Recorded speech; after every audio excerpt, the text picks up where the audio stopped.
புரட்டாசினாவே special Perumal தாங்க.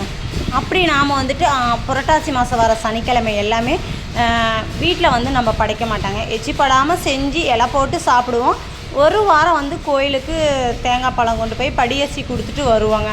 மற்ற வாரம் எல்லாமே வீட்டில் எச்சிப்படாமல் செஞ்சு இலை போட்டு சாப்பிடுவோம். ஆனால் வீட்டில் தேங்காய் பழம் உடைச்சி இலை போட்டுட்டு சாமி கும்பிட்ற பழக்கம் நம்ம வீட்டில் இல்லைங்க. அந்த மாதிரி இது வாரமே நம்ம செஞ்சிடலாம் அப்படின்ட்டு நானும் கோயிலுக்கு தேங்காய் பழம் படியரிசிலாம் எடுத்துகிட்டு போனாங்க. நாங்கள் உள்ளே போகலையே அங்கே திருக்கோடி ஏற்றிட்டு இருந்தாங்க. அவ்வளோ ஒரு திருப்தியாக மனசுக்கே பார்த்து ரொம்ப கண்குளராக இதாக இருந்ததுங்க. அப்படியே சாமிக்கு தேங்காய் பழம்லாம் உடச்சிட்டு சாமியும் நல்லா திருப்தியாக கும்பிட்டாச்சுங்க. கும்பிட்டு நாங்களும் வீட்டுக்கு வரக்குள்ளே பார்த்திங்கன்னா அங்கே பிரசாதம் வேறு கொடுத்துட்டு இருந்தாங்க. நான் எந்த கோயிலுக்கு போனாலுமே பிரசாதம் கொடுத்தா நான் போய் லைனில் நின்று வாங்குறது என்னுடைய பழக்கங்க. அப்படியே பிரசாதமும் வாங்கிட்டு வீட்டுக்கு விளக்கு பற்ற வச்சுட்டு சும்மா சாமி கும்பிட்டு நான் எப்பயுமே மண் விளக்கு தாங்க பற்ற வைப்பேன். நான் மற்ற விளக்கு பற்ற வைக்கிறதுலாம் இருக்குது. எந்த விளக்கு இருந்தாலும் நான் மண் விளக்கு 2 பற்ற வைக்கிறது தாங்க என்னுடைய வழக்கம்.